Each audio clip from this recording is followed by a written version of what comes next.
Donald Trump catching some heat for this tweet calling 3 states out for voter fraud with no evidence. But it's the Clinton team getting a pass on calling for a recount with no evidence outside of interference. To the Republican Party, to the president of the Republican Party in Florida, Blaise Ingoglia, and former Bush 41 campaign advisor Mark Serrano. Blaise, let me start with you. Obviously, we're accustomed to these double standards, but it really is amazing that we're getting this after the media hit Donald Trump really hard, assuming he would lose, and Hillary Clinton hit him even harder.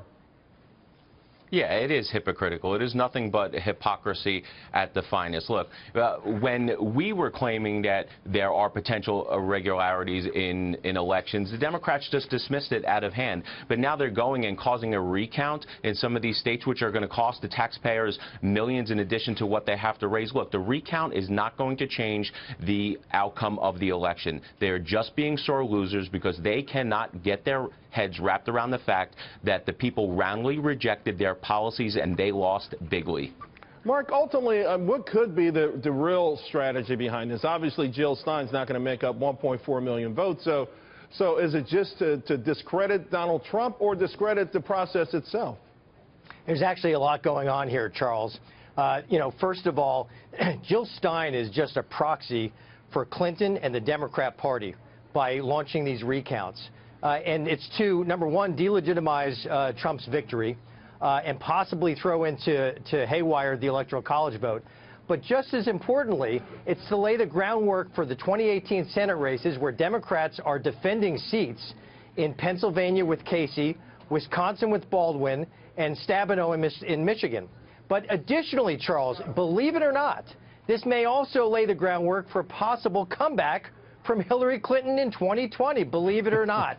That is a possibility as well. Well, you know what, considering that Nancy Pelosi still wants to be in charge, the Democrats could be that much out of their minds. But Blaise, right. They also point to your state as a state that has had some history with recounts and hanging chads as perhaps, maybe this is a legitimate thing. Maybe there should be a recount because if you add them all up, Donald Trump wins these 3 key states by about 110,000 votes. Yeah, but Florida also has a history, especially in this last election cycle, of the Democrat Party here in the state of Florida, the Hillary Clinton campaign, and actually Democrat elected officials playing shenanigans with the voters. Need we remind everybody that the Democrat Party in the state of Florida actually went to court and asked a judge to count the votes of unregistered voters. We had the supervisor of elections in Broward County open up tens of thousands of vote-by-mail ballots when she didn't have the authority to do so. So we are concerned, but we're going to remain vigilant with this because it's important to the process. Mark, real quick, the hypocrisy here. I mean, all the headlines I read yesterday was that somehow Donald Trump, his tweets were undermining the fabric of democracy, a threat to the republic, and more or less that Jill Stein was doing the right thing, the smart, intelligent thing.